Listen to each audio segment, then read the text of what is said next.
오늘은 우리가 이사야 18번째 시간으로 어리석은 고집을 버리라 라는 제목으로 같이 말씀을 나누도록 하겠습니다.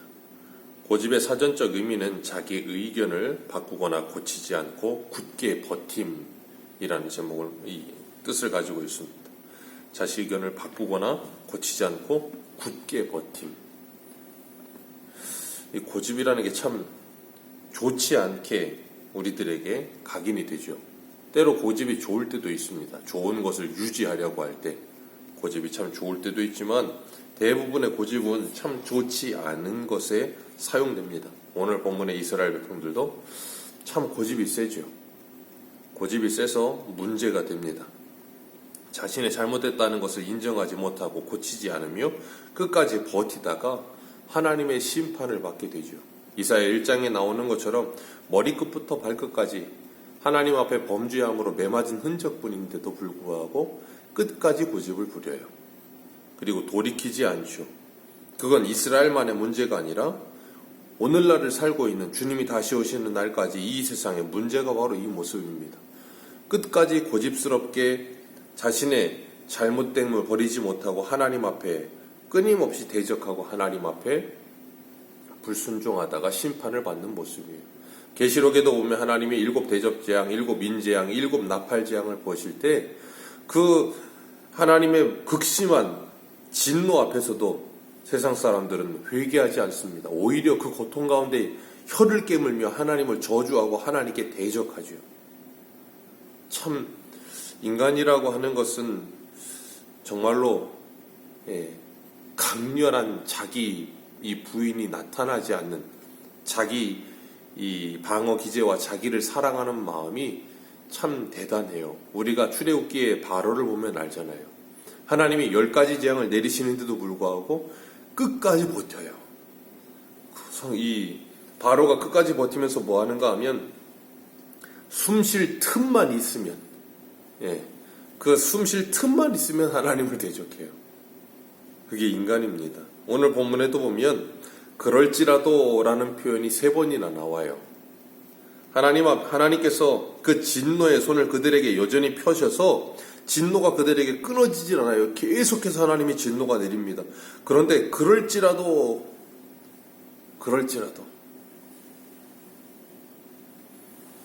그 말은 뭐예요?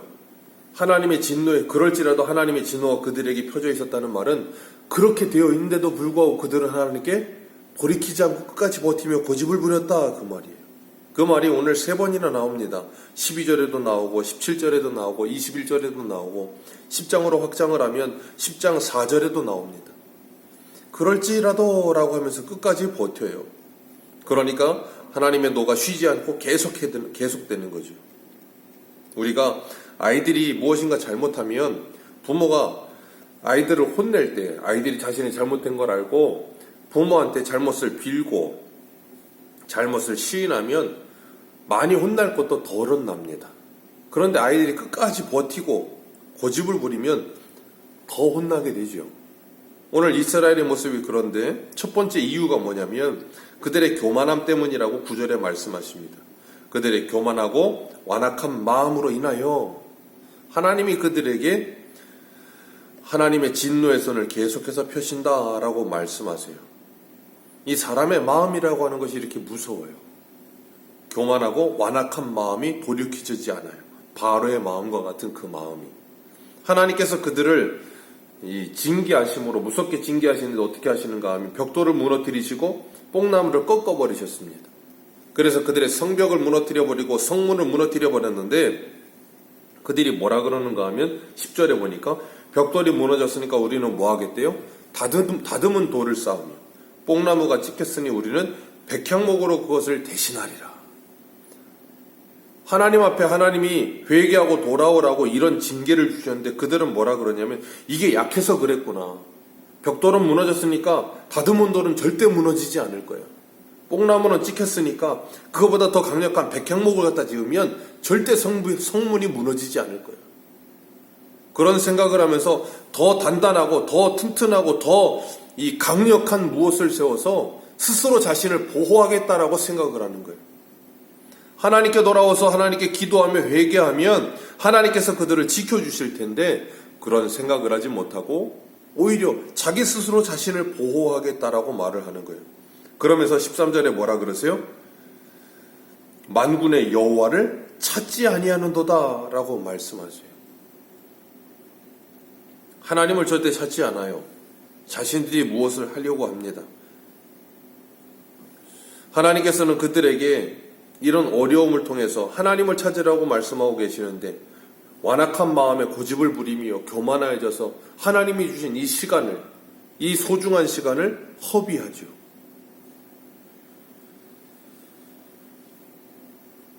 하나님께서 이렇게 이스라엘에게 진노하시는 이유는 그들이 하나님의 자녀이기 때문입니다.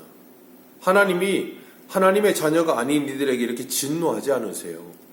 우리들도 그렇잖아요. 우리 자녀이거나 우리와 상관이 있는 사람이기 때문에 우리가 간섭하고 뭐라고 하는 거지, 우리와 상관이 없는 사람에게는 관심을 두지 않아요. 히브리서 12장에 그래서 자녀는 징계를 반드시 받는다라고 말씀하고 계시는 거예요. 12절 말씀에 하나님께서 이스라엘을 샌드위치 되게 하셔서 앞에는 아람 사람, 뒤에는 블레셋이 입을 불려 이스라엘을 삼키게 하십니다. 그리고 하나님의 노가 쉬지 않게 하세요. 그런데도 불구하고 그들은 누구를 찾지 않아요? 만군의 여호와를 찾지 않아요. 그리고 이 15절 말씀 보면 우리 15절 같이 읽겠습니다. 시작.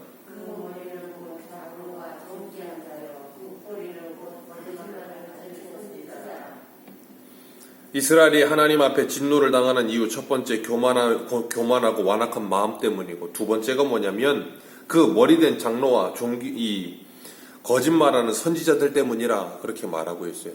백성들을 이끌고 리더해야 될 정치적인 장로와 그리고 종교적인 선지자들, 이들이 타락하여서 뭐 하는가 하면 백성들을 속이고 거짓말하는 거예요. 그래서 뭐예요? 백성들로 하여금 하나님 앞에 돌아와서 회개하며 하나님 앞에 엎드려야 되는데 그러지 않고 이 예레미야의 말씀처럼 평안하다 하며 그들의 상처를 심상히 치료해주고 대충 아픈 것만 아프지 않게만 그냥 이 통증만 없애주는 정도로 그들의 죄를 더 강력하게 이 죄를 쌓게 만들어 버리는 거예요. 그래서 소경된 자가 소경을 인도하면서 둘 다 망해버리게 만들어 버리는 그런 일로 인하여 이 이스라엘이 뭐예요? 죄가 더 관영해지는 거예요.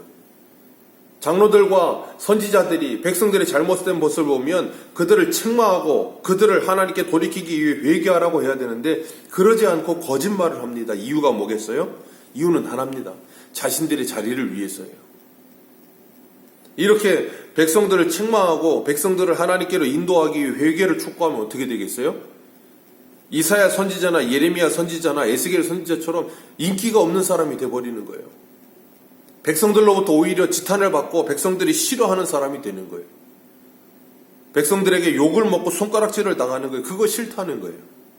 그러니까 뭐예요? 백성들이 듣기 좋은 말을 하고 백성들이 원하는 말을 해주며 백성들에게 인기를 끌고 싶은 거예요.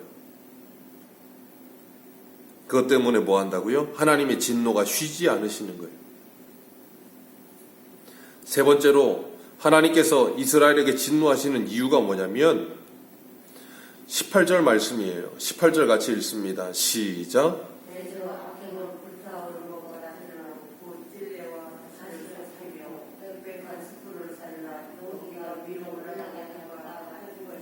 아멘. 악행은 불타오르는 것 같으며 그들의 악행이 뭐예요? 꺼지지 않아요.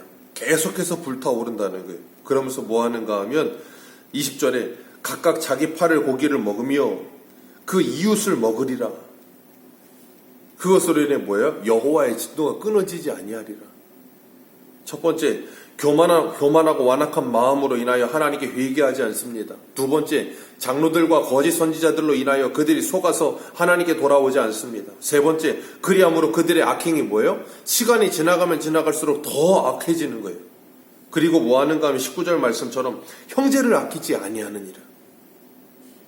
하나님께서 뭐라 그러셨어요? 너희는 하나님을 사랑하고 이웃을 사랑하라. 하나님께서 하나님의 자녀들에게 주신 계명이에요. 그 두 가지, 하나님을 사랑하고 이웃을 사랑하라. 그런데 그들이 형제를 아끼지 아니하며 각각 서로가 서로를 물어뜯으며 서로가 서로를 뭐예요? 먹잇감으로밖에 생각하지 않는. 20절 말씀 한번 읽어보겠습니다. 시작. 오른쪽으로 움킬지라도 줄이고 왼쪽으로 먹을지라도 배부르지 못하며 각각 자기 팔의 고기를 먹을 것이며. 자기 팔의 고기를 먹는다는 말이 원어를 직역하면 자기 자식까지라도 잡아먹을 것이라 라는 뜻이에요. 열왕기하 6장에 보면 우리가 열왕기하 하고 있지만 엘리사 시대에 아람 군대가 사마리아 성을 고립시켜서 공격하니까 어떻게 돼요? 그 사람들이 비둘기 똥도 돈 주고 살 수 없을 그런 상황이 오니까 나중에는 여인들이 서로 자신의 자식을 삶아 먹자고 그러면서 삶아 먹잖아요. 그런 모습으로 하나님의 진노가 쉬지 않은데도 불구하고 그들은 뭐 하지 않냐면 하나님께 돌아오거나 회개하지 않아요. 인간이 정말 대단해요. 끝까지 그럴지라도 우리 주변에도 보면 사람들이 참 어려움을 겪는 사람들 있잖아요. 보면 참 저래선 안 되는데 싶을 때 있어요. 기도해야 되는데 하나님 앞에 나와서 회개하며 하나님께 맡겨드리고 하나님을 의지해야 되는데 그런데 뭐 하냐면 끝까지 버텨요. 이렇게 될지라도 저렇게 될지라도 이런 사건 저런 사건 이런 어려움 저런 어려움이 계속해서 역경을 연이어서 계속 오고 있는데도 불구하고 하나님 앞에 기도하지 않아요. 그 고집스러움을 버리지 않는. 왜 그래요? 자신의 힘으로 벽돌이 무너지면 다듬은 돌을 쌓을 수 있다라고 생각하고 포도나무 이 뽕나무가 찍히면 백향목을 갖다 세울 수 있을 거라는 자신의 힘을 의지하기 때문에 그래요. 우리가 기도하지 않는 이유는 하나입니다. 손톱만큼이라도 내가 무엇인가 할 수 있다라는 그 힘이 있을 때 우리는 절대 기도가 나오지 않아요. 그래서 하나님 어떻게 하세요? 그럴지라도 하나님의 진노의 손을 거두지 않으시고 계속해서 펴시는 거예요.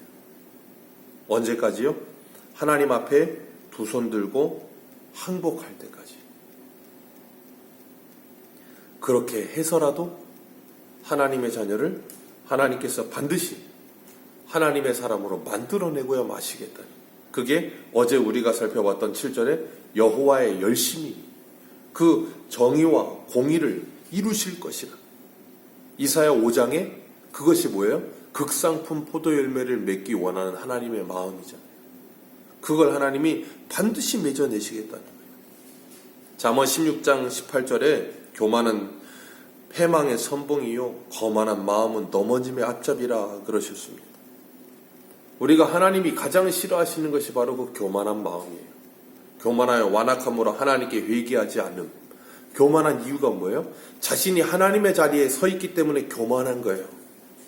교만이라고 하는 것은 다른 게 아닙니다. 잘난 척하거나 그런 게 교만이 아니고 결국은 교만의 뿌리는 자신이 하나님의 자리에 서 있는 거예요. 그러니까 뭐 하는가 하면 하나님을 의지하지 않는 겁니다.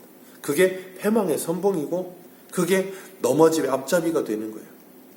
그 고집스러운 마음을 이제는 버리고 하나님께 돌아와 그 고집스럽고 완악한 마음이 부드러운 마음으로 변하여 정말 하나님의 말씀의 씨앗이 심기어져 30배, 60배, 100배의 아름다운 성령의 열매들이 풍성하게 맺혀져 가는 우리 모두의 삶이 되시기를 주님의 이름으로 축복합니다.